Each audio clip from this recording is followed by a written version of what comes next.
अस्सलाम वालेकुम स्टूडेंट्स, कैसे हैं आप सब। उम्मीद है कि आप सब खैरियत से होंगे। तो आज हम डिस्कस करेंगे FSc part 1 bio. Chapter number 4 हम पढ़ रहे थे, जिसमें हमने सेल में जो है ऑर्गेनेलीज उनको डिस्कस किया था। तो अब फर्दर जो है हमारे पास एक इम्पोर्टेंट ऑर्गेनेली है जो कि प्लांट्स और एनिमल्स दोनों में प्रेजेंट होती है। उसको हम डिस्कस करेंगे, पेरोक्सीजोम्स। तो स्टूडेंट्स जिन्होंने अभी तक चैनल को सब्सक्राइब नहीं किया तो चैनल को सब्सक्राइब कर लें। तो आज हमारा टॉपिक है पेरोक्सीजोम्स। तो अगर हम बात करें पेरोक्सीजोम्स की, तो ये वेरी वेरी इंपॉर्टेंट ऑर्गेनेली है सेल के अंदर। और इसके अलावा इसकी डिस्कवरी की बात की जाए तो डीडव एक साइंटिस्ट था और साथ में उसके साथियों ने 1965 में इसको डिस्कवर किया था। इन्होंने कहा था कि सेल के अंदर कुछ पार्टिकल्स जो हैं वो मौजूद होते हैं और इन्होंने उन पार्टिकल्स को आइसोलेट किया, उनको सेपरेट किया। कहाँ से सेपरेट किया था? लीवर सेल्स से और कुछ दूसरे जो बॉडी के टिश्यूज़ हैं उनसे आइसोलेट किया था। तो आइसोलेट करने के बाद फिर उनको नाम दिया पेरोक्सीजोम्स का। तो लीवर सेल्स और टिश्यूज़ में ये जो पार्टिकल्स मौजूद थे, इनकी ख़ास बात ये थी कि इन सेल्स में और टिश्यूज़ में जो ऑक्सीडेटिव एंजाइम्स प्रेजेंट थे, इनकी कंसंट्रेशन जो है वो बहुत ज़्यादा थी।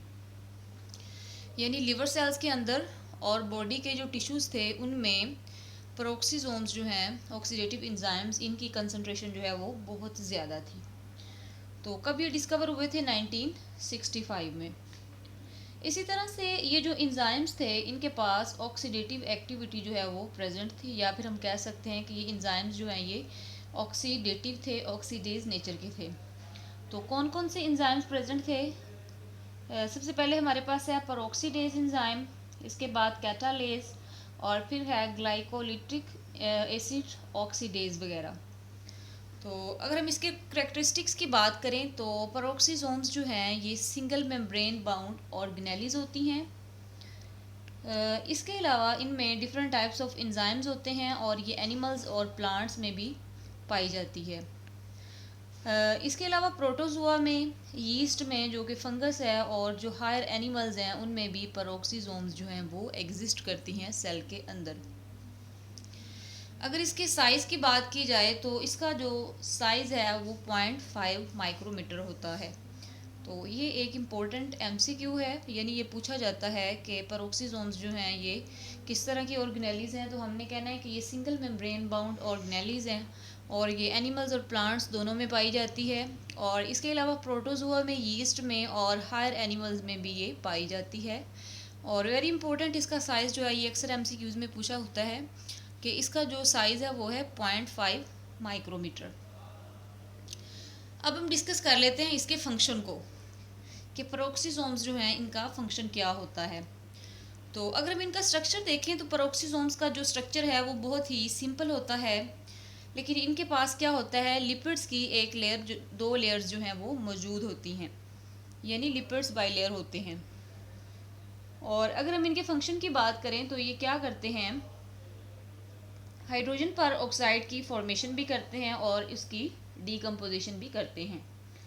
यानी यहाँ पे क्या होता है कि हाइड्रोजन पर जो है वो बन भी रहा होता है और साथ साथ डिकम्पोज हो रहा होता है और उसकी जो कैटाबॉलिज्म है वो हो रही होती है। तो कैटाबॉलिज्म किन की होती है? जो लॉन्ग चेन्स हैं फैटी एसिड्स की, उनकी भी हो रही है कैटाबॉलिज्म, और साथ में जो ब्रांच्ड चेन्स हैं उनकी कैटाबॉलिज्म भी ये करवाते हैं, इन ऑर्गेनेलीज में होती है। और डी अमाइनो एसिड्स और इसके अलावा पॉली अमाइंस, इनकी कैटाबॉलिज्म भी इस ऑर्गेनेलीज के अंदर जो है वो हो रही होती हैं। अलावा जो है वेरी वेरी इंपॉर्टेंट फंक्शन इनका है बाइल एसिड की प्रोडक्शन। तो आप लोगों को पता है कि बाइल एसिड जो है ये गाल ब्लैडर वगैरह में इसकी प्रोडक्शन होती है। तो वहाँ पे इसका फंक्शन क्या है कि ये जो फैट्स और वाइटामिन जो है उनकी प्रोडक्शन होती है, तो फैट्स की अब्जॉर्प्शन में ये मदद करता है। इसके अलावा जितने भी फैट सॉल्युबल वाइटामिन हैं, लाइक जैसे कि वाइटामिन ए और के वगैरह, उनकी एब्जॉर्प्शन भी इधर ही होती है। इसके बाद इनका वेरी वेरी इंपॉर्टेंट फंक्शन है प्रोडक्शन ऑफ प्लाज्मेलोजेंस में।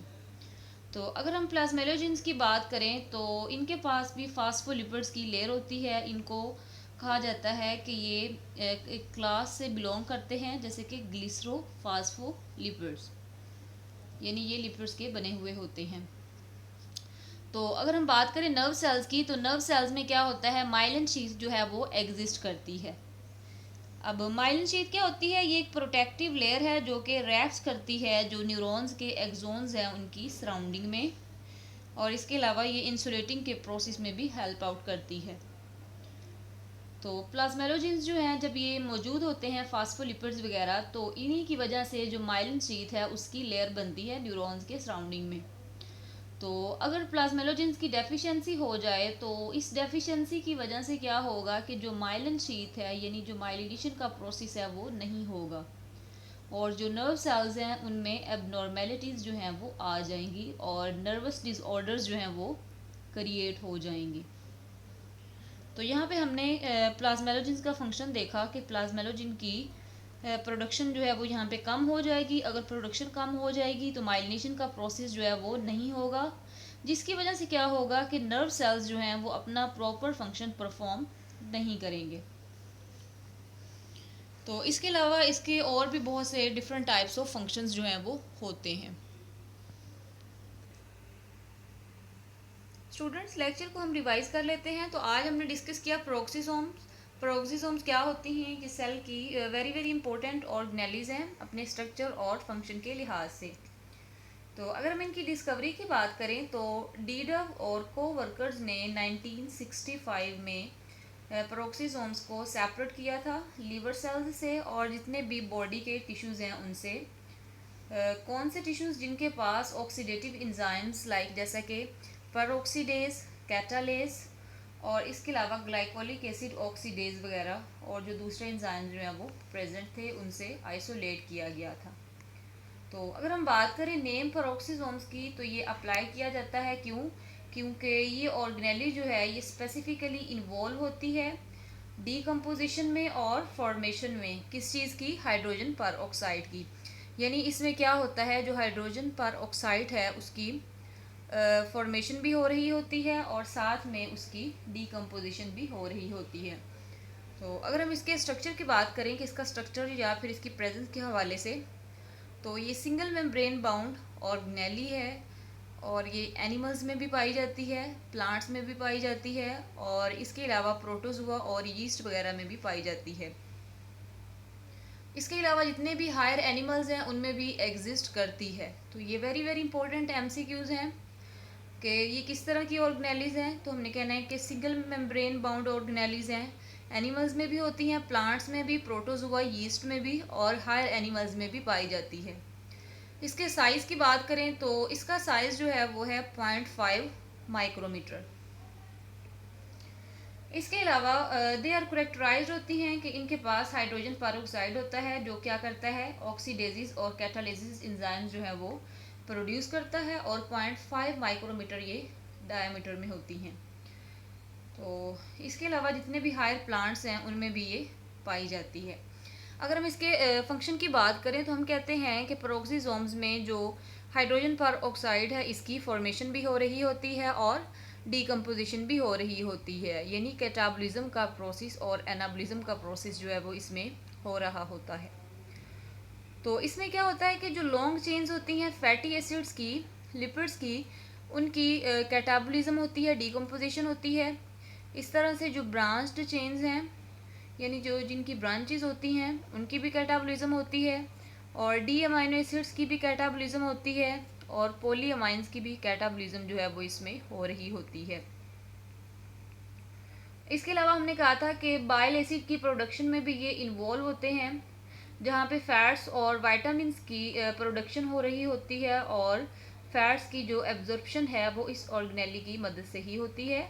इसके अलावा जितने भी फैट सॉल्युबल वाइटामिन हैं लाइक वाइटामिन ए है और वाइटामिन के, इनकी एब्जॉर्प्शन भी इस ऑर्गेनेली में हो रही होती है।